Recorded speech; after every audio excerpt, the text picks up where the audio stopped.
to the moon. Well, hello there. I hope you're having a great Friday. It is Friday, April the 3rd, 2026, and we are now on Season 1, Episode 28 of the War, Sports, Politics, and Dragons podcast. I am, of course, Dave the Nerd Emperor, and I will be your host. Now, the singing you just heard was a brief clip from my youngest son, Logan, and our late daughter, Paige, singing in the kitchen of our old home. We lost Paige to a seizure on June 26, 2023, and my life has never been the same. But I'm here, and you're listening to help me move on. So, let's do that a little bit today. Before we go any farther, let me tell you this. If you have kids, hug them immediately. If you can't, then call them and tell them you love them. No qualifiers, no exceptions. They are your purpose in life. Make sure you honor that commitment, and you're the best parent you can be. And remember, guys, they're going to pick your nursing home. So, at the very least, be pragmatic about it. But, as I've said, love is real only if it's unconditional. So love your children without reservation.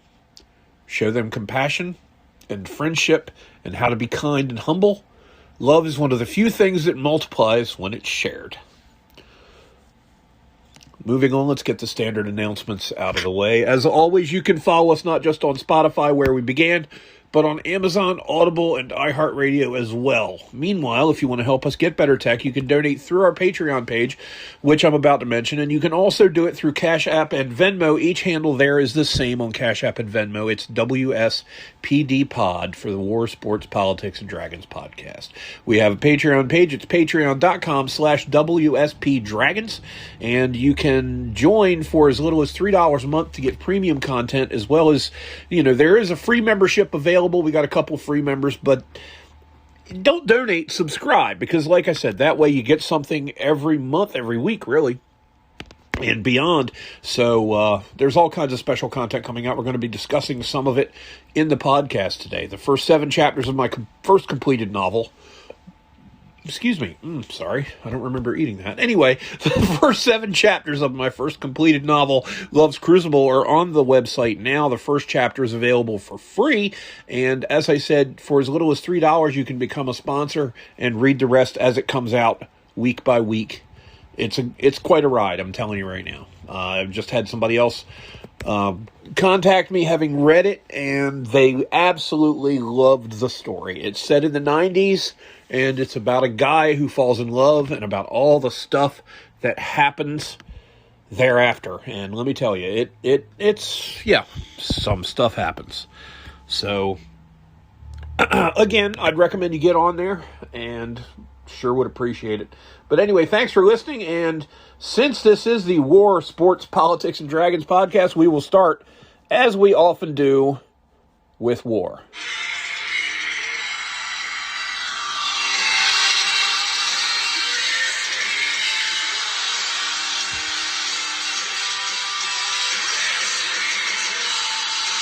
So,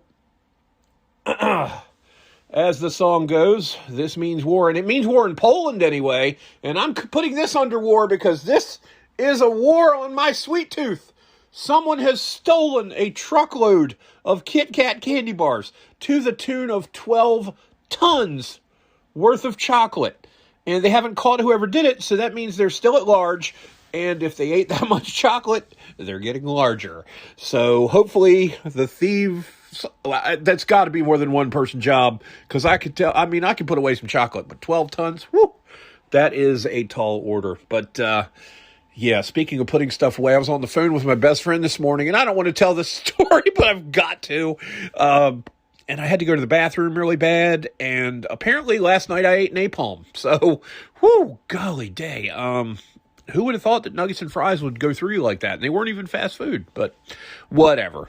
Anyway, moving along to war, we're going to talk about not an antique, but a classic warship. The Battleship USS Texas BB-35 was the registration number, is being restored right now down on the Gulf Coast, and a secret project, from what I understand, just got completed, and I really hope this was not an April Fool's joke, but from what I'm hearing is the guns are going to be able to fire dummy rounds for demonstration purposes, which I think that would be just amazing to have that happen. When was the last time anybody saw a 14-inch cannon being used?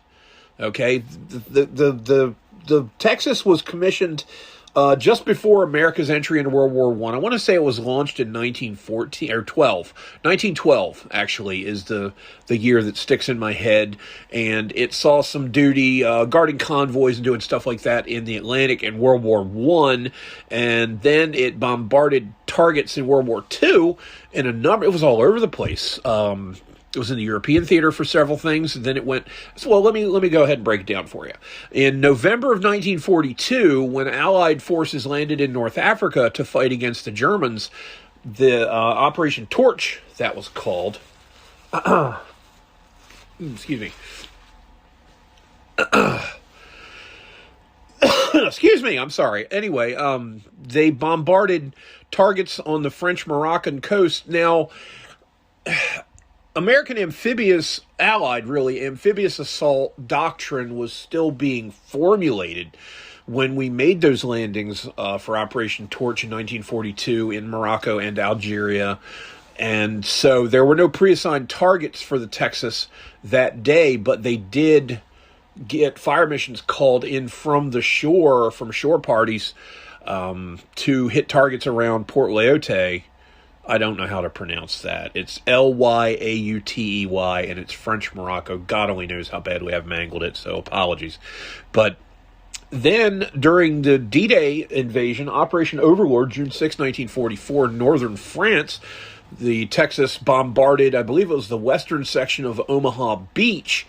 2 months later, having headed to the Mediterranean, the Texas took part in Operation Dragoon, which was the Allied landings in southern France on August 15th of that year. So after that was over with, the Texas went back to, I want to say it was New York Harbor, where the main guns were replaced, and it headed to the Pacific after that, because by mid-September 1944, American forces were no longer really fighting along the coast anywhere in France. They had gone inland, and any troops that were close to the coast along the northern sections of France near the English Channel and then Belgium were being liberated by British and Canadian units. So I guess the Royal Navy took responsibility for providing shore bombardment there. So the Texas went back to the U.S., got its main guns replaced, and then sailed for the Pacific and took part in operations bombarding targets on Iwo Jima in February 1945. So, man, the Texas was everywhere. After the war, of course, it eventually became a museum, and it is the first permanent floating modern battleship monument. There is a Japanese pre-battleship dreadnought. I want to say it's the Makawa. I forget what the name of it is, but there is an earlier quasi-battleship that is afloat as a museum. But Texas is the first permanent floating battleship monument. It's one of 8 surviving World War II battle wagons, as a matter of fact, that are still afloat as museums, along with the USS Massachusetts, Alabama, North Carolina, New Jersey, Missouri, Wisconsin, and Iowa. Texas is the oldest at age 114. Anyone who saw the movies Flags of Our Fathers and Letters from Iwo Jima, there's 2 great Clint Eastwood movies about the fighting on that island. They actually took shots of people manning the gun crews, or crews manning the smaller secondary guns for that film, and then they CGI'd in shots of the main guns on the Texas firing in those movies. So the Battleship Texas Foundation expects that the ship will have a grand reopening in 2027, and anybody who wants to go to Galveston. That's where she'll be berthed at Pier 15. That is going to be her permanent location here on out once the restoration work is done. I believe it's a $70 million restoration job. So I would love to get down there to see one of our old BBs. BB, of course, being the designator for battleships. SS was for submarine, DD was for destroyers, CL was for the smaller or light cruisers, CA was for heavy cruiser, CV was for aircraft carrier. The V designation in CV meant carriers of aircraft that were heavier than air. So I don't know if CAs were originally designed to handle dirigibles and the designation got changed to go to the heavier cruisers like your Baltimore class. But whatever the case may be, there's a quick primer in World War II American ship designations. But we're going to move on now and head over to sports. And we're going to talk really briefly about the Baltimore Orioles and then a little note about who they're playing today, which I thought was interesting. The Orioles are 3-3 after 1 week. Their next game is today at 4:12 p.m. Eastern against the Pittsburgh Pirates. They're going to be in Pittsburgh for that game. Now, realistically, they should win that series. They won their first series against Minnesota, then lost 2 out of their next 3 in the next series. I stand by my prediction that they will go 88-74 because it doesn't take much to go 7 games above 500, at least not compared to this 100-win claptrap I keep reading from, fanboys that was a very popular opinion in mid-March. Last year, I knew by mid-April they weren't going to amount to anything. I said on April 13th, if you want to look through the history of my Twitter, it's not on this account, it's on a different account, but it's not on the WSPD podcast account, it's on a different one that I use. But anyway, I said on April 13th last year that the Orioles weren't going to amount to anything. That's a nice way of saying how I said it. I knew then, but we'll see where they are in another week and a half when April 13th, 2026 rolls around. Heading over to politics now, President Trump has fired Pam Bondi as Attorney General. The talk on the street is that Florida Governor Ron DeSantis might be tapped for that job. I don't know. We'll see. I got to level with you. I never had a lot of faith in Pam Bondi because I got to level with, I got to level with you for a third time. She's all flash and no bang. She spent way too much time on Fox News and not enough time going after criminals. The next one had best not suck, is all I can tell you, because the last thing we need is another freaking empty suit in there who's not getting things done.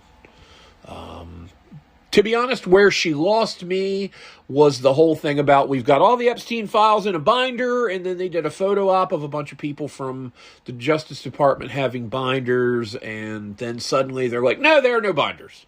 Come on, get your crap together. All right. Now, I had suspicions before that because she talked so much and didn't seem to be accomplishing a whole hell of a lot. And to paraphrase an old saying, if you have nothing to say, don't use a lot of words doing it. So we'll see if this is addition by subtraction. I think it's hilarious, though, that people talk about how intertwined, I think was one of the headlines, how intertwined the Justice Department is with the White House. News flash for you guys. John F. Kennedy appointed his brother as Attorney General back in 1961. So, intertwined? Yeah, whatever. That, of course, like I said, if it wasn't for double standards, liberals would have none at all. This isn't political, but this is where I'm sticking the space program. The Artemis II launch was successful, although it was, I believe, 10 or 11 minutes behind the planned time for liftoff on Wednesday, hence the Fly Me to the Moon reference. That's why I played that on that particular day. Plus, my wife had a copy of the sound file, and I didn't, so it took her a couple of days to dig it up and send it to me. So you didn't hear it in Monday's podcast, but there it is. The 10-day mission launched Wednesday. As I said, we will keep you posted of developments. As far as I can tell right now, things are going fairly well, except the toilet is having some issues. Astronauts used to have to use the bathroom by going in bags and then sealing the bags and keeping the bags on the spacecraft until the mission was over. So they had their little space potty set up, and apparently there's some problems with it, which is kind of ironic because it goes into the argument where, mediocre, failing late-night talk show host Jimmy Kimmel, who's probably the unfunniest male ever to be called a comedian. I think Amy Schumer has a female designation sewn up. Said we've got a plumber in charge of Homeland Security now. Well, I humbly submit that a plumber's worth 1,000 talk show hosts who wear blackface and pretend to molest women. But that's neither here nor there. I know they could use Mark Wayne Mullen a hell of a lot more on the I want to call it the space shuttle, on the spacecraft than they could Jimmy Kimmel, because Jimmy Kimmel's basically about as useful as tits on a boar. But that's okay. His contract's going to expire soon, and he'll have his little send-off and his circle jerk, and we won't hopefully hear much from him, unlike Stephen Colbert, who's been tapped to help write a new Lord of the Rings-themed film that is set after The Lord of the Rings and involves Sam Gamgee's daughter and some ancient secret. What I'm reading, what I'm hearing about this, long and the short of it, is that now those of you that have read Lord of the Rings know that there were several chapters from the Fellowship of the Ring in particular, as well as others, that got utterly skipped in the movies. For instance, during the trip from Bree to Rivendell, in the Fellowship of the Ring, which would have been the first half of that book. Technically, Lord of the Rings is only one book with six sections, but we'll just say that book. The hobbits, the four, Frodo, Sam, Merry, and Pippin, get involved with some wights on the Barrow Downs, and then they run into an ancient creature called Tom Bombadil. And then, of course, at the end of the Lord of the Rings, there is a chapter called The Scouring of the Shire. For those of you that have not read the books but saw the movie, got a little bit of a spoiler for you. In the books, Saruman is not stabbed by Wormer Grimtongue before the ring is destroyed. After the ring is destroyed, the hobbits return home to find that Saruman has taken over the Shire. And during the hullabaloo that ensues, that is when Grima Wormtongue kills Saruman, not where it's done in the films. So, just FYI, SpongeBob, that's where that is. But in any event, the new Lord of the Rings sequel, I guess it would be a sequel, is set to involve the Barrow Downs and possibly Tom Bombadil, which I got to level with you.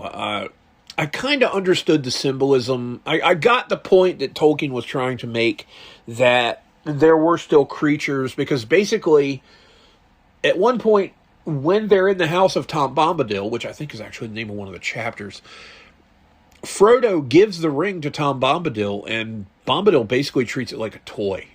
He uses an illusion to make it disappear at one point, and it causes, Frodo to absolutely panic, and then poof, it reappears. Basically, what Tolkien was saying there was that there are still some entities in Middle-earth that were so ancient and so on a different plane, kind of, sort of, than the hobbits and the elves and Sauron, that the ring didn't even matter to them. For those of you that read Terry Brooks's Shannara trilogy, the original Shannara trilogy, which of course was The Sword, the Elfstones, the Wish Song of Shannara. You may remember The King of the Silver River. Yeah, well, Terry Brooks' stuff is an incredibly blatant ripoff of Lord of the Rings.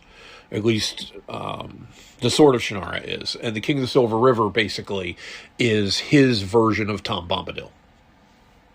So anyway, the movie is supposed to take place after Frodo leaves and heads west, and after Gandalf, I guess, departs with him.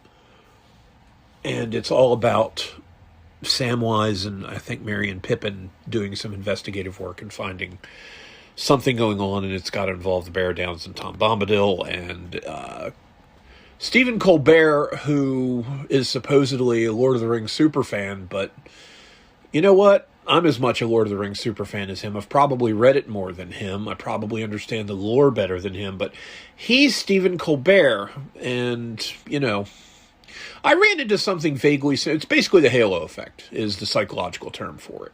And I ran into something remarkably similar when I worked as a sports writer for a newspaper, is that, you know, I had the cachet of having over a decade of experience in the field, but some brand new 23-year-old with a camera who worked for a local TV station, people flocked to him because I couldn't put their ugly face on TV, and the guy with the camera could. So it's a halo effect thing. They gravitate towards, you know, wherever they think they'll get the most attention, and apparently they think that having Stephen Colbert write the movie script for a Lord of the Rings sequel is going to help. And I gotta level with you. I loved the Peter Jackson adaptations. I also liked the semi-live action, semi-animated version that was made in the late 70s shortly after Professor Tolkien died. I gotta admit, I love the Jackson trilogy more. I did not like the trilogy that was made from The Hobbit.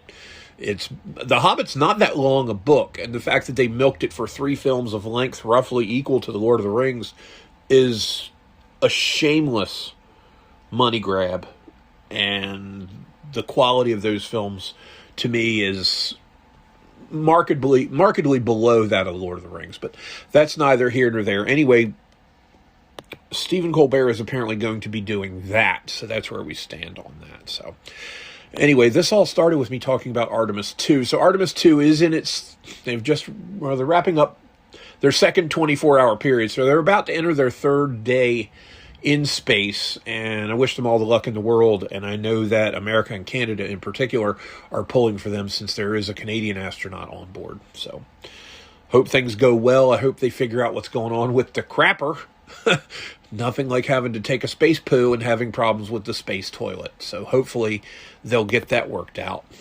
I would imagine that they have a backup system, and I've already told you what the backup system will probably be if they can't get the head to work. So moving down the next line on the agenda, you remember when Nick Shirley, who's basically just like a 23-year-old kid with a camera and an idea and a desire to help cut taxpayer costs. Remember when he exposed hundreds of millions of dollars of fraud in Minnesota with those fake daycares, like the Quality Leering Center? And people were saying that it was the tip of the iceberg. Well, California says, hold my wine, because I have got a story here from the New York Post I need to read part of. Oh my God. This is called Inside Gavin Newsom's Empire of Fraud. It's an op-ed written by Christopher Rupo, Ryan Thorpe, Kenneth Schrupp, and Haley Strack. New York Post has its moments. They don't carry the gravitas that the New York Times had back when the New York Times wasn't an utterly debauched left-wing rag like it is now. But, you know, like I've said, even a stopped clock is right twice a day. Just don't set your watch by it. Well, here's one time where the stopped clock is apparently pretty accurate. So let's go ahead and read a little bit of this. California is a cash machine. The state collects some of the country's highest income, business, and fuel taxes, and now spends more than $300 billion per year. And yet everywhere you look, California seems to be falling apart. The roads are crumbling, mismanaged wildfires have turned neighborhoods into ash, drug addiction and homelessness have metastasized, turning parts of LA and San Francisco into no-go zones. And the cost of living crisis is pricing middle-class taxpayers out of basic necessities like groceries and gas, even as the state spends billions on welfare programs that never seem to lift anyone out of poverty. Now, before anybody goes to arms and sends me another clueless email about gas prices like I got the other day from somebody claiming to be from Louisiana, which I guess there are still idiots in Louisiana, that unlike in 2022, the gas prices now are entirely Trump's fault, whereas Biden had nothing to do with gas prices spiking in 2022. You know, of course, this is the same kind of person that probably said that Biden had nothing to do with the price going up, but then when prices went down, gave the president credit. So whatever. If gas prices spiking in 2022 was Vladimir Putin's fault, then gas prices dropping in 2023 was to Vladimir Putin's credit, if you're going to be consistent in your logic. But, I can't stand Putin. I wouldn't give him credit if he saved a kitten. I will say this much. By all understandings, he is quite a dog lover. But so there's that. But then so was Adolf Hitler, until he poisoned his frickin' German Shepherd moments before putting a pistol in up to his own temple and biting a cyanide capsule. Anyway, the cost of living crisis pricing middle-class taxpayers out of basic necessities. Californians are beginning to ask, where's all the money going? On paper, it funds public services, but beneath the surface, something else is happening. Massive, systemic, brazen fraud. We conducted interviews with public officials, fraud experts, and political figures, and reviewed hundreds of pages of government reports, state audits, criminal indictments, and other public records on California fraud. Seemingly, every state program has been compromised by criminals. The best estimates suggest that on the governor's watch, that would be Gavin Newsom, the guy who cheated on his first wife with the wife of his chief of staff, I believe, when he was the mayor of San Francisco, and it was an open secret, and she basically had the run of the office and could take days off whenever she wanted and do whatever she wanted because she was spreading her legs for Gavin Newsom. The only person I think that's probably a more notorious skirt chaser in recent California political history is that idiot Eric Swalwell, and we'll discuss him at length in a future podcast. That story's still breaking, but basically that piece of garbage, the one who was screwing a Chinese spy, he apparently had been fooling around with a number of the younger women on his staff. I'm not saying underage, but the younger women, talking 19, 20-year-old interns, and then making them sign non-disclosure agreements so that they wouldn't talk about what he was doing. So, just when you think Eric Swalwell's a big piece of shit, he grows. So, anyway, the best estimates suggest that on the governor's watch, fraudsters, scammers, and organized crime rings have stolen at least $100 billion from taxpayers. 14 months after Newsom began his first term as governor, COVID-19 hit. State leaders imposed some of the country's most restrictive public health measures. You guys remember footage of them, California government officials, sending people out driving bulldozers to bulldoze, push piles of sand into skate parks so that people couldn't go skateboarding during COVID? Because, as anybody knows, if your skateboard hits much sand, you've got an issue. Well, they were pushing piles of it into skate parks. They were arresting people who had gone out onto the ocean alone in a kayak because they were that obsessed with the propaganda about just 2 weeks to slow the curve or whatever the hell it was. Remember that bullshit with COVID where the left at first was, we're all in this together, and then within a year that mutated into, show us your papers! Yeah, that's pretty much how that went. But anyway, some of the country's most restricted public health measures. In response, Newsom sought to dump pallets of cash across the state as quickly as possible. One way to inject money was through California's massive unemployment insurance program. UI is administered by the state's Employment Development Department, or EDD. And it actually processes billions of dollars in payments every month. Before the state turned on the cash machine, however, experts had warned the system was ripe for fraud. Haywood Talcove, one of America's leading fraud specialists and CEO of LexisNexis Risk Solutions for Government, said, quote, I was begging federal officials not to let the money go out like that because it was going to be the biggest fraud in the history of our country. Obviously, I wasn't successful, unquote. For many reasons, California was particularly susceptible to the large-scale fraud schemes that Talcove foresaw.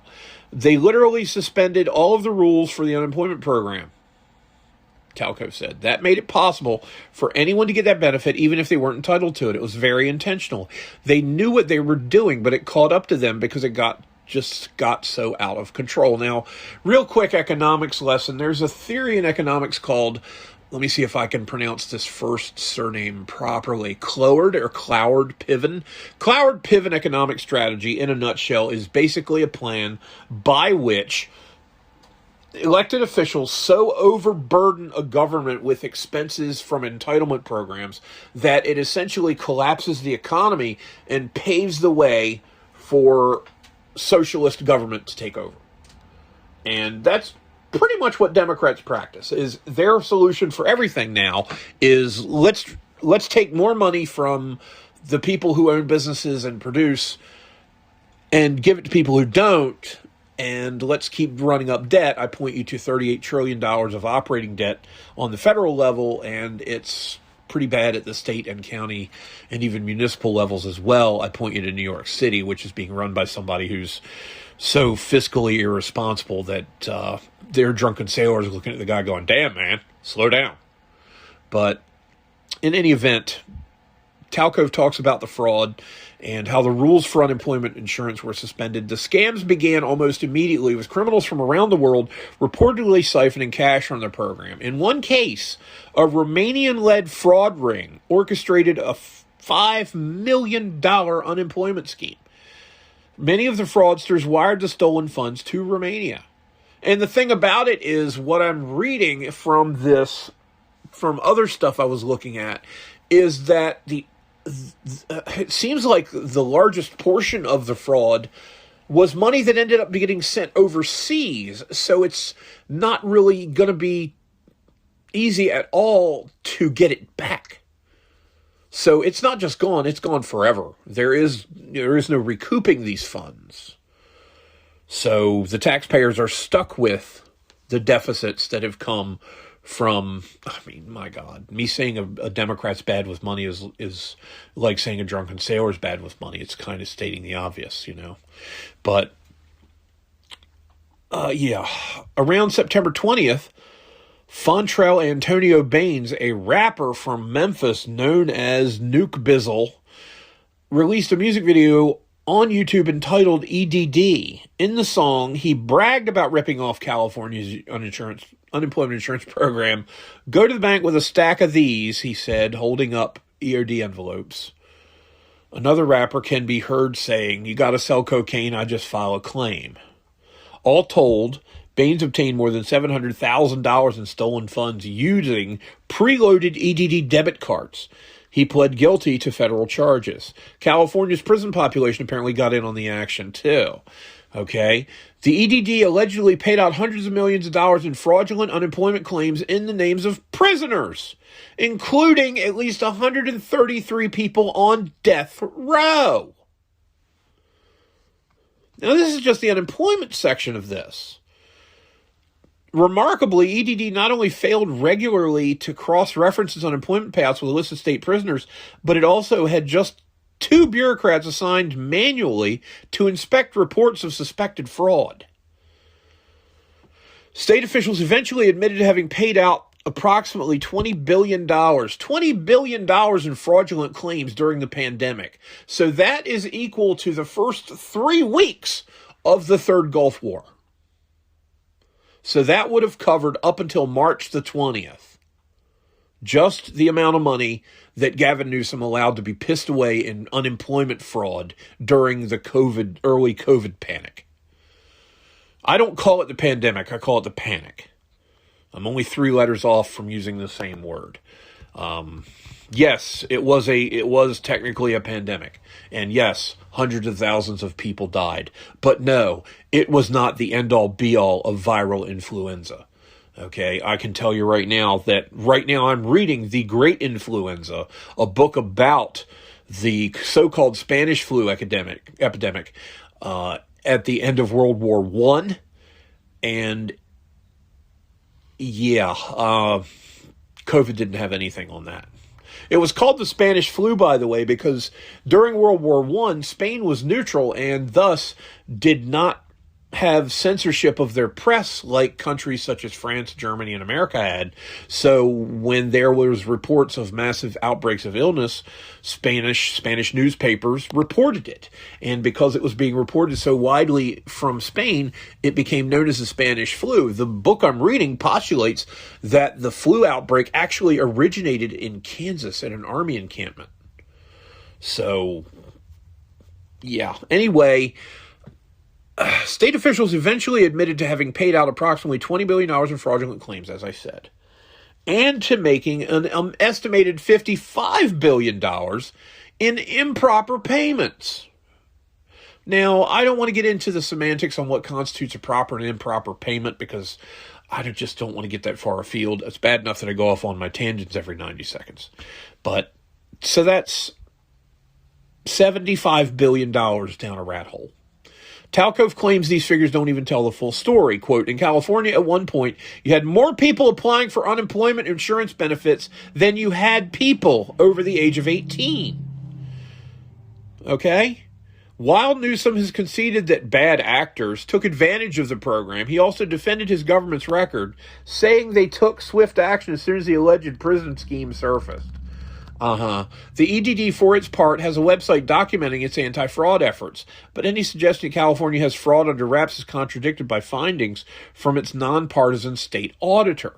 Newsom also came to power vowing to pursue guaranteed health care for Californians. Under his leadership, the state extended Medi-Cal, which is Medicaid in California, coverage to illegal aliens, covered sex change surgeries for Medi-Cal enrollees, and offered gender-affirming care services to enrollees of all ages.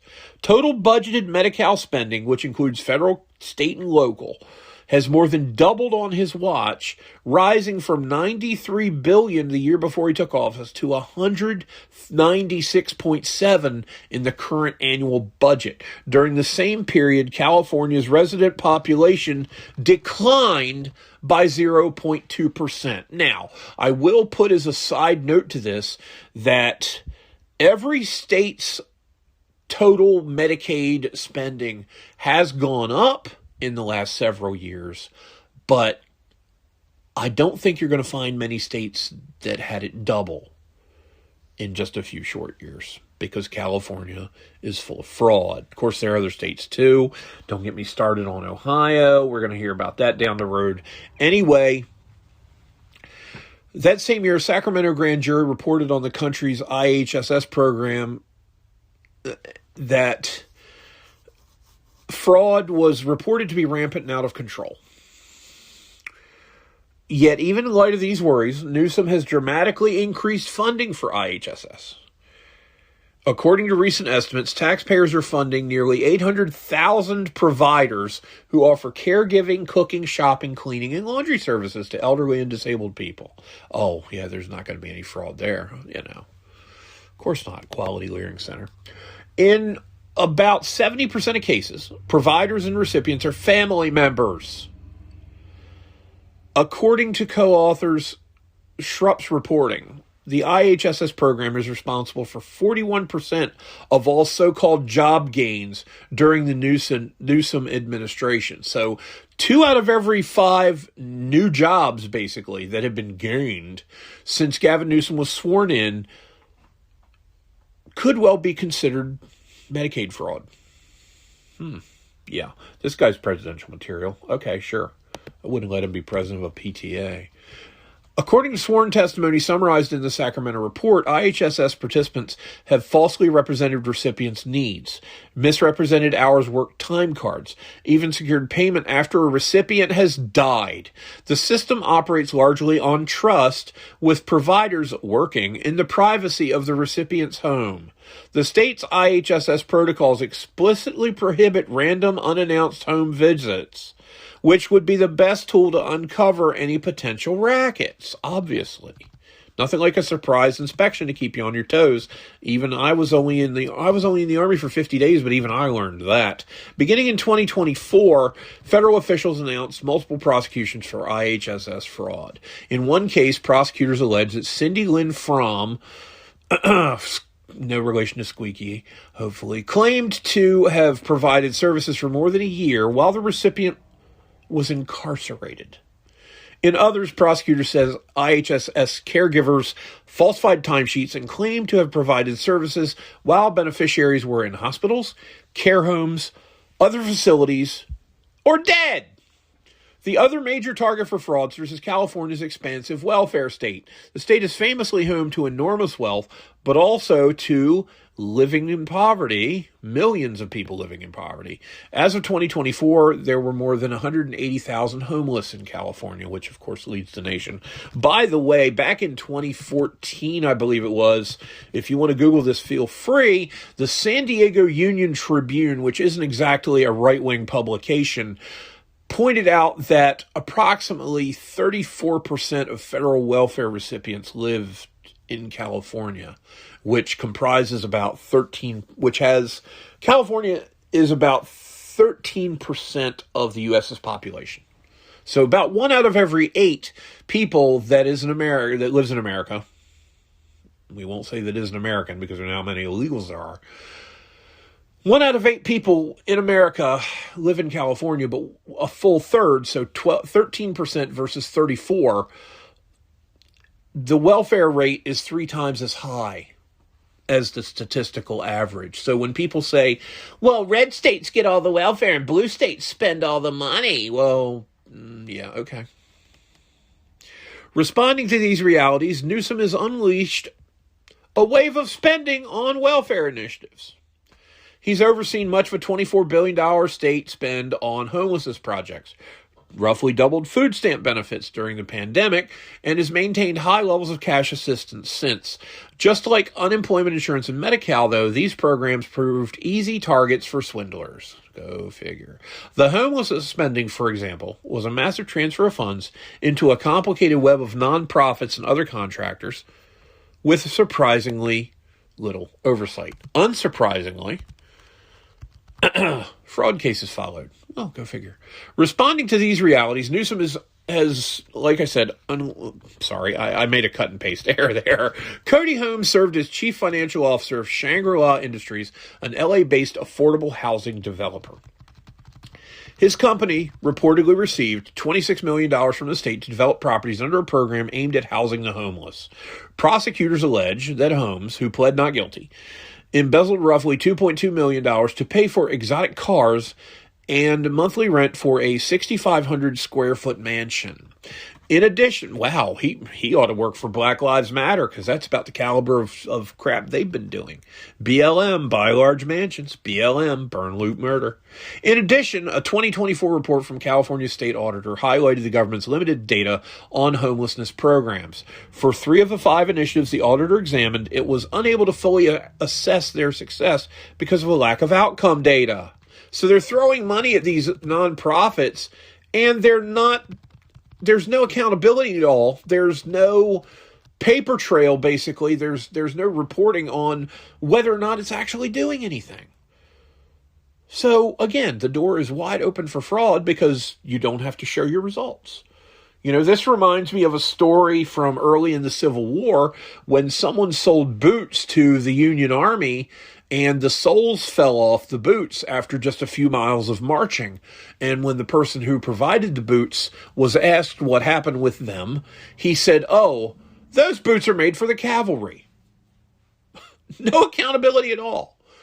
Just bald-faced lies, deceptions, fraud, and as someone said back then, you can basically get money for anything from the government as long as you have the guts to ask. And that's pretty much what we're looking at here in California. For many California watchers, the 2024 audit came years too late. In 2020, Representative Kevin Kiley, then serving in the Assembly, he's a congressman now, requested a similar report, he told City Journal, but state legislative Democrats rejected the proposal after Newsom intervened. Quote, they likely knew what the audit would show and didn't want taxpayers to get that window into how their money is, quite frankly, being squandered, unquote, Kiley said. Notwithstanding the steady drumbeat of fraud cases, at least one California Democratic lawmaker is pushing to lower penalties for those who steal from state welfare programs because, you know, Democrats love being soft on crime. That way they make more victims, and the victims go to the government for help, and therefore the government can expand its role in controlling your life. It's a very simple equation, guys. In April 2025, State Senator Lola Smallwood-Cuevas, here we go with the hyphenated last names. You always notice that when you see a hyphenated last name, you can pretty much automatically figure that they're a liberal Democrat, and I don't have a lot of time for people that hyphenate their last name. As George Carlin said, these women think that hyphenating their last name is a radical act. Honey, castrating a man in a parking lot with a broken Coke bottle is a radical act. All right? And as I've said before, if you want people to know your family lineage, you shouldn't have to recite it like a Viking chieftain at a moot. What you need to do is actually go make some fucking friends. Because then they'll learn all about your family. Which is, by the way, a corollary to why I can't stand racism. Racism is absurd. It's ridiculous to hate somebody based on characteristics they can't change. Get to know somebody, and once you get to know them, you'll find plenty of reasons to hate their ass.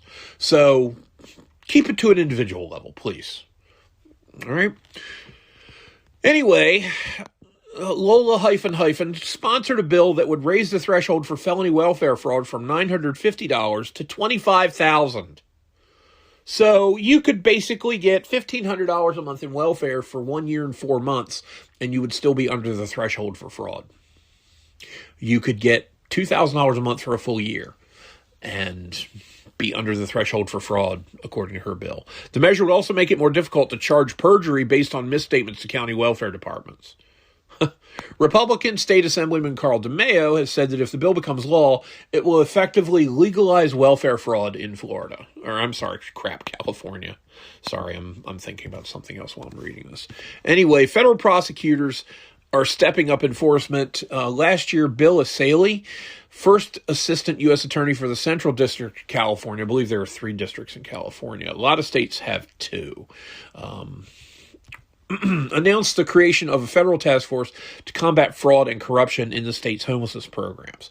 The task force has already brought charges in several multi-million-dollar homelessness fraud cases, and DeSaley has vowed more are coming. The New York Post reached out to Newsom's office for comment on the story, and a spokesperson called Congressman Kiley's claims ridiculous, then accused the Trump administration of making up numbers, and suggested remarkably that California had no missing homelessness funds. What's the rule when you screw up, guys? When you screw up, you cover it up. The culture of fraud in California is so pervasive that it's allegedly reached the governor's own office. Oh, imagine my shock. Between 2022 and December 2024, Newsom's chief of staff was Dana Williamson. In November of last year, she was charged with fraud for allegedly siphoning campaign and COVID-19 recovery funds into her and an associate's pockets. 2 other so-called well-connected aides in state politics were also charged and struck plea deals that reportedly confirmed the scheme's existence. Williamson has pled not guilty. Newsom's office said they were made aware of an investigation into Williamson in late 2024 and immediately moved to place her on leave. When she officially left the governor's office a month later, though, Newsom's send-off message applauded her insight, tenacity, and big heart, while making no mention of the investigation against her. Wonder why. The pattern that emerges in California is that of a vast system that almost seems to invite fraud. Yeah, I'd say. According to California Assemblyman David Tangipa, Tangipa, do it yourself. Sacramento is pervaded by a culture of corruption. And he points the finger right to the top. Newsom, he says, has helped, quote, create an environment where corruption thrives. Again, imagine my frickin' shock. Still, California's fraud crisis is not a lost cause, nor is it beyond correction. On March 16th, President Trump signed an executive order creating a task force to eliminate fraud. The effort, led by Vice President J.D. Vance, will coordinate government-wide efforts to combat widespread fraud, waste, and abuse in federal benefit programs. The Minnesota fraud scandal, brought to national attention by City Journal, offers a revealing case study of what can happen when a seemingly hidden problem, one long in plain sight, finally comes into view. Again, I point you to Nick Shirley walking around knocking on doors. He did the same thing in California, found people running fake hospices, basically, who were driving Maybachs And people who were running these things didn't speak a word of English when he answered the door. There were dozens of businesses registered to addresses that either didn't exist, or they were all the same address, or they were a hotel room. Yeah, it's a mess out there. Anyway, the extent of fraud in Minnesota has been an open secret for years. But once the scandal drew national attention, investigations snowballed, basically derailing Tim Walz's political career. Couldn't have happened to a nicer guy. But I'm sure that once he changes his tampon, he'll be fine. It may seem unlikely today, but a similar outcome is possible for Newsom in California. Newsom is not untouchable, but the scale of fraud in California appears far larger. It's only English. This appears far larger than in Minnesota. Despite his claim to have taken decisive action against one form of fraud, the broader problem is real and ongoing, and taxpayers in California and across the country have reason to be furious. Yeah, remember, folks, it might be happening in California, but it's federal tax dollars. So if you file a 1040, you're getting screwed too.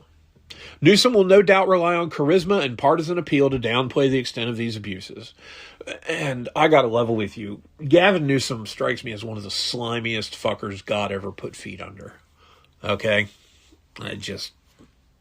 Absolutely. He's the kind of guy that makes used car salesmen look like Baptist ministers. Okay? He's bad. But listen closely and you can still hear the California cash machine steadily dispensing untold billions to criminals, scammers, and organized crime rings. Funds taken from taxpayers and diverted from those most in need. The thing about it is, in theory, guys, these programs could do some good. But instead, scumbags are taking advantage of it to line their own pockets at the expense of causing health-related, physical, and other types of harm to people who are in a bad situation already. Okay? My wife and I have been so close to the edge that we can see the drop. And I understand what it's like to be living day to day. Okay? And for someone to basically steal money from poor people, yeah. Put you in a cannon, fire you out of the cannon directly into a brick wall. But that ends the politics portion. Now we're going to go on to dragons as we get close to the end. I know, you're welcome. Anyway, got an update on the tabletop role-playing game I'm working on. It's called 1750, The New World. And here's the gist. Just before the French and Indian War, okay, which, by the way, the French and Indian War, as we call it here in the U.S., was known as the 7 Years' War in Europe, and it ran from around 1756 to 1763. It was largely between the British and the French, with the French enlisting the help of native tribes here in North America to fight against the British, who also had some native assistance. But that's why it's called the French and Indian War, is because it's told from the perspective of the British, who, yeah, I guess you would say won the war. But now there was a lot of fighting in Europe, in Germany in particular. Frederick the Great was leader of Prussia at that point. I won't get into the particulars of the war. I don't know a lot about the 7 Years' War. I don't know terribly much about the French and Indian War, but I've learned a ton in just the last 6 months of reading up on it. And, George Washington had a little bit to do with that. But that's something that maybe we'll talk about some other time. But just before the French and Indian War, here's how it is. It's the year 1750. The natives in America have awakened the old magic, and they're using it to fight the European powers and those settling on or near their land. Now, not all the tribes are doing this, but many are. Enough that it's becoming a very big problem for French and British, in particular, colonial administrators. By the way, there were settlers here and colonies of one sort or another from a whole bunch of European nations. Spain, Sweden, the Netherlands. There were all kinds of European settlements here. But over time, the French and the British pretty much rose to power. And anyway, the European powers have found themselves in a war against the native tribes, a full-on war, And they're fighting against what they thought were savages. They thought that they were basically battling a Stone Age culture, which is essentially what the native tribes were when the Europeans arrived here in the 15th, 16th, and 17th centuries. But they've awakened things that are beyond the understanding of the so-called modern Europeans in the year 1750. And the European powers are actually on the defensive, and the war is not going well in the setting that I've got here. And in their desperation, the European powers are fighting fire with fire and turning to old magic from their homelands as well. So that's the setting. It's the year 1750. You have flintlock rifles. You have magic. You have unrest in the colonies. You have unrest on the frontier. You have all kinds of possibilities for adventure. And what I'd like to have it set up as is where you could play a European. You could play a native. You know, you could play a member of the military. You could play a shopkeeper who's decided to get involved in all the intrigues that are going on. You could be a native chieftain or warrior. And I like the way this is where it's headed. Whereas Dungeons and Dragons right now is based on a 20-sided die, the core die mechanic for this is going to be a percentile roll. I love percentile dice. I love rolling percentiles because it gives you a broader range of possible outcomes. I mean, obviously there are 5 times as many because you have numbers ranging from 1 to 100, whereas on a 20-sided die you only have 1 to 20. So there's that, but that's only if I plan on writing a book full of big, long tables that you would roll on, and that's not the plan. I'm just saying that I would rather roll percentile dice and know I have a 37% chance of something happening than roll a d20 and need a 14. Just because I'm that way. And I can tell you what game got me into that. That was actually Warhammer Fantasy Roleplay, first edition. When I first played that back in 1987, there was weapon skill and I think ballistic skill. Weapon was fighting hand-to-hand and ballistic was missile weapons such as guns and bows. And you use percentile dice for those rolls.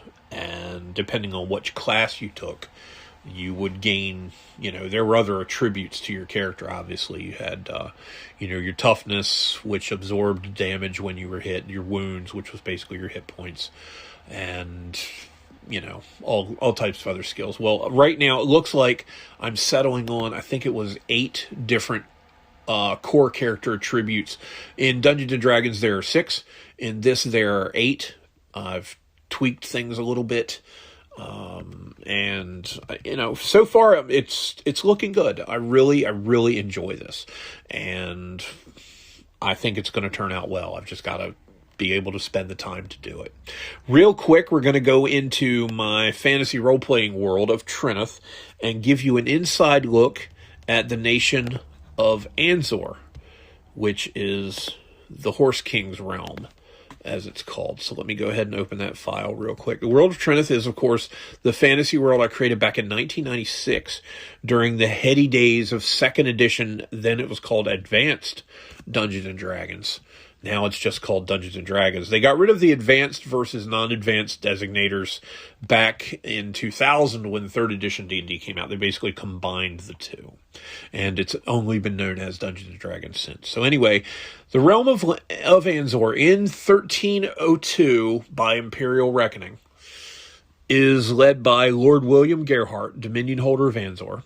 The capital is Arnek, population around 81,000. There's about 2.3 million people in Anzor. It's 64% human, 30% orc, and 6% other, and there are virtually no demi-humans. So there are almost no dwarves, elves, gnomes, or halflings to be found in this nation. The major faiths are Gerado, the god of war, Septos, the god of intrigue, Virgus, the god of nature, Vestos, and Grumsh is the one-eyed orc main god, because, like I said, they're 30% orcish. Once a part of Barnea, the first human kingdom. So this is thousands of years in the past, the first human kingdom, as I said, Anzor spent centuries as a territory or vassal state of one human realm or another before finally coming into its own in the year 833 under the leadership of Hegemon Janus. Jannis. From 833 through around 1090, the nation kept mostly to itself and settled for dealing with exports of platinum from its mines and in the mountains there, and its apparent role as the preeminent breeder of high-quality horses. As the old saying goes on Trinith, an Anzorian stallion is worth its weight in silver, but Anzor itself isn't worth a handful of hack. Now, hack is something that I had learned about a few years ago. It's hack silver. And basically, in lieu of carrying coins around, there was a time when people would tote around blocks of silver that they would shave chunks off of as needed to pay for things. And it was called hack silver because you hacked a piece off of it. So anyway, kept poor by rulers who ranged from incompetent to selfish and even brutal, Anzor finally came into its own at the end of the 11th century thanks to a series of scientific breakthroughs, which led to a surge in commerce and a growing merchant class. However, the eastern half of the nation is populated by massive orcish tribes, which cause significant unrest. Several rulers have tried to, quote, civilize the orcs, unquote, but have met with only minor success. Gerhardt, who ascended to power in 1295, so 7 years ago, under dubious circumstances, I'll point out, is currently trying to produce an heir. In 1298, so 4 years ago, he married a woman from the east, Anta Ilmar. No relation to Ilhan Omar. Anyway, yeah, I just made that name up in 2018. I had never heard of the corrupt congresswoman from Somalia. Anyway, she's been exposed as a Unican tribeswoman. Now, the Unicans, when I created this world, it was back during 2nd edition, and the Unicans are tieflings. If you know anything about races in Dungeons & Dragons, tieflings have horns on their foreheads, and they are known to have the blood of demons in their veins. So they're the fiend-touched, as they're sometimes referred to. Due to what happened in the downfall of the Hensek Empire in the 6th century in my campaign world, the tieflings are known as the traitor peoples, because a Unican woman was the emperor's wife, and she was instrumental in the horrific events of the year 562, when a horde of demons invaded through an interplanar gate, laid waste to the civilized world, and triggered a 9-year war that ravaged pretty much every piece of land in the known world. So she's been exposed as a Unican tribeswoman. So this is the Dominion holder of Anzor's wife. As spring in the new year began in 1302, Gerhardt, who had announced an annexation of land east of the Skyknife Mountains, which are form the eastern border of Anzor. Basically, when you go across the Skyknives, you are in Unican territory. That's where we, I guess you would say, is people from the Hensek Empire met the Unicans in, I believe it was the 4th century by imperial reckoning. He had, as the spring began, as the new year began, he had announced that he was annexing land east of the Skyknives, which would make perfect sense since he married someone who lives there, or was from there, and the plains to the east of neighboring Feltash. So you have Anzor, and then you have Feltash to the north. Yeah, some think it's pure ambition. Others say it's to help distract his human subjects from tribulations such as recent massive drought and the resulting famine, and to sate the growing bloodlust of the orcish portion of his population. Anzor also recently acquired the support of nearby Kurok, which had been a staunch ally of Feltash for more than 2 centuries. None know the price of this ally for certain. Though Anzor is stable for now, a prolonged war could cause trouble on several levels for Gerhardt. And I can tell you this, that in one campaign where I ran the World of Trinith, the the players' characters got involved in the Anzor-Feltash War, and at one point, a battle was highlighted by Durgar, which are basically a race of evil dwarves that live underground, riding purple worms into combat. Okay, it got fun. It got real fun. And this is just a sample of the kind of lore you can crank out. You just sit down and let your imagination roam, and you can create all kinds of cool stuff. So this is one realm, and while Gerhardt is technically the king of Anzor, because Anzor is still considered a kingdom by law, the way it's set up legislatively and in terms of its hierarchy, he calls himself the Dominion holder for whatever reason.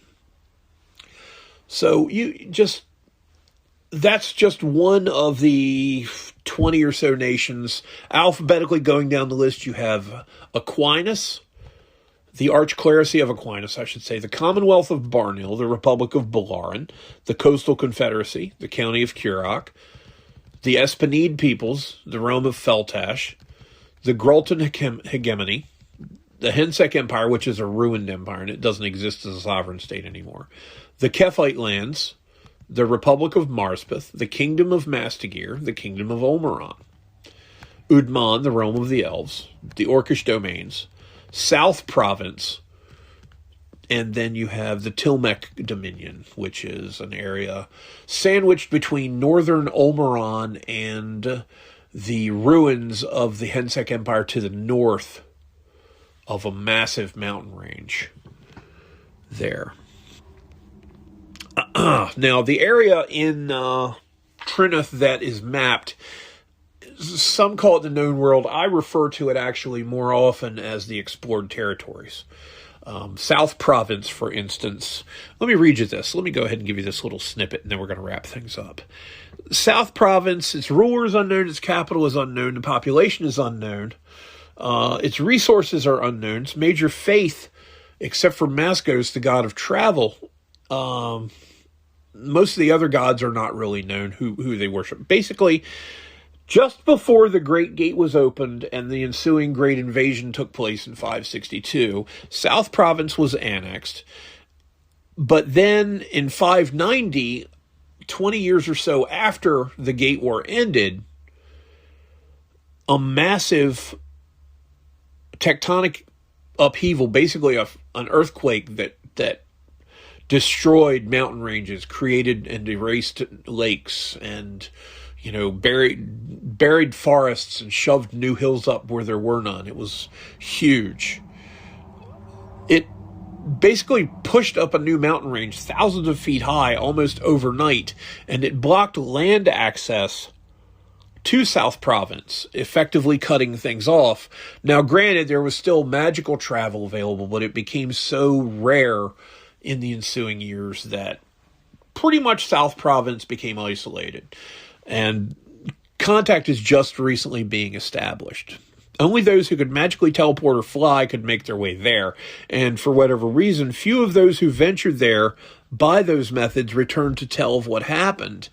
So, for much of the 7+ centuries since the cataclysms of 590, even divination magic failed to function when used to study the area. So some sages believe that the Unicans, who had been all but wiped out in the years following the invasion of 562, had used their demon-granted powers to seclude the region from prying eyes.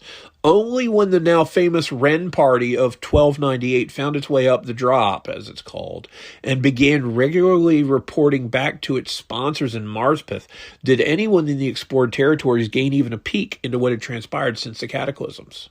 The province, now peopled with many settlements and cities, populated almost entirely by humans who descended from the roughly 20,000 settlers who ventured there from 559 to 590, holds many secrets and is awaiting further exploration. A coastal city known as Parabron Point has been discovered as well, and a few brave ship captains from the Coastal Confederacy, Barnil, and even Aquinas have begun sailing there, hoping to open a new trade route. So now these two areas, Anzor and the South Province, are both along the eastern edge of the map, and they are just a sample of what you can create and just a sample of what's available in the World of Trinith. Now, this is from the Trinith Gazetteer that I had created and made a PDF out of for my players in a campaign I ran in 2018. I had even included player character traits, and the way traits work, if you're familiar with 3.30, 3.5 D&D, a feat would tend to give you a +2 bonus on this or that skill. Traits tend to give you a +1 bonus on 2 skills. So they're half feats times 2, if that makes any sense. Like, if you're from Anzor, you could take a regional trait known as Horsemaster. Your nation is not only the fittest breeds of horse, you learned all too well how to handle one when you were small. You would gain a +2 trait bonus to ride checks and a +2 trait bonus to reflex saves to avoid taking damage if you fall off a horse you're trying to ride. Then there was another one called Orc Hatred. You grew up around orcs and other goblinoids, learning how to deal with their constant belligerent behavior and bullying, and you can give as good as you get against them. You get a +2 trait bonus to hit, and a +1 to damage when fighting a goblinoid that has a base effective character level of 1. So you can't be screwing around with kobolds and get this bonus, but a goblin, an orc, a hobgoblin, those you can. And there are other traits for other realms. There are racial traits, like dwarves can do this. Gnomes can have this ability, and so on and so forth. I really fleshed this world out in fairly decent detail back in 2018, and having kind of rediscovered it. I mean, I've got a timeline that spans over 21,000 years. So there was a lot going on. There's even a primer on the city where you would start. It's called Esternon, and the primer goes over different districts in the capital. It gives you a history and an overview, city initiatives and holidays, information on law enforcement and the high church, the local economy, things to do in town, and then there are different districts like Alum's Arena, Coinage, Dockton, Function, Hang's Rest, the King's Quarter, Lefton, the Lord's District, Midport, Northport, Out Park, the Range, Remembrance Park, Scales, Temples, and Way Up. Now let's look at Function as a district in the city of Esternon. This residential district is the home to most low to mid-level government bureaucrats, in other words, the functionaries, but also features a number of good eateries, inns, and other businesses. Almost all government agencies are found here as well. Now let's look at Way Up. It's given its name for its dedication to, quote, citizens on their way up, unquote. This small district holds orphanages, houses for the infirm and mentally afflicted, and was once used to house plague victims. It's begun to turn into a smaller version of the Lord's District, with a number of wealthy patrons pouring vast sums of money into ever greater schools, some of which are open to the public. Now, let's talk about the Lord's District. So that's an upper middle class neighborhood, which also holds the magical academy. Most nobles and many of the most successful merchants live there. So these are examples of just little things you could pop in. You're like, okay, well, if you want to do this, you got to go to Midport. If you want to go see a play, then maybe you'll go out to Remembrance Park. Or if you want to celebrate Gren's Day is basically the 4th of July, Christmas, Easter, New Year's, Memorial Day, Veterans Day, Valentine's Day, and everything else all rolled into one massive holiday because it celebrates when a person named Gran Alex basically stopped the demon invasion and allowed the people who lived in the world of Trinith to defeat the invading horde. But that's a story for a series of novels I'm still writing. And you'll have to read that when that comes out. But the long and the short of it is, yeah, Gran Alex is the George Washington times 10 of the world of Trinith. He is the most notable hero in the world. And then we get into looking at other stuff in the Gazette here. I had a list of businesses of Estar City, places like the Bard's Stay. Anyone who likes it quiet should avoid this place of music and revelry in the neighborhood of Function. Its proprietor, who goes only by his stage name, High Note, regularly offers some of the most talented and often undiscovered musical and comedic performers in the region. But watch your coin purse. It's given a 4-star rating out of 5 and a $3 rating in terms of cost, 1 to 5. So it's a little bit on the pricey side, but it's known as a very nice place to go eat and watch live performances.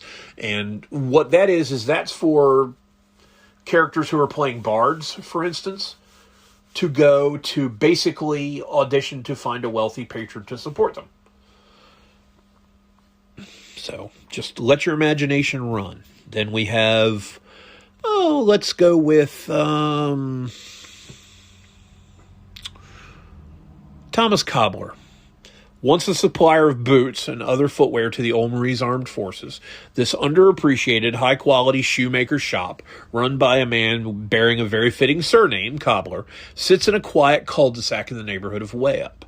The owner, the aptly named Thomas Cobbler, is a quiet man who tithes in the form of making dozens of pairs of shoes every year for children in the orphanages near his shop, above which he lives. He speaks little except about business, although some wonder where the pair of exotic swords above his mantle, which another nearby business owner keeps trying to buy, were made, and how he became reportedly their sole owner. 5-star rating, $2. So he's a very high-quality businessman and fairly good price. So these are just samples, again, of stuff from the World of Trinith. And we're going to wrap things up right now. And I don't really have a final thought for today, except, again, love your children. Because with their love in your heart, how do I put this? With their love in your heart, you can fly to the moon, and you don't need a spaceship. Take care, and thanks for everything. Make sure to follow the show on Twitter. The handle is at the WSPD Podcast. On TikTok, it's WSP Dragons. I'm not really active on TikTok. I don't know why I keep announcing it there. I don't really think much of TikTok. There's not enough time in the day, really, for me to do stuff either, but you can help sponsor us through our Patreon page. It's patreon.com/WSP Dragons. Join us there for as little as $3 a month. You can also help us upgrade our equipment and pay our operating expenses via Cash App and Venmo at both. It's WSPD Pod, P-O-D. And as always, you can hear us on Spotify, where we began. Please follow us, as well as iHeartRadio, Audible, and Amazon. Thanks again for your time. Enjoy your Friday. Hope you have a great weekend. We'll talk again on Monday. This is Dave the Nerd Emperor signing off. Take care, and thanks for listening.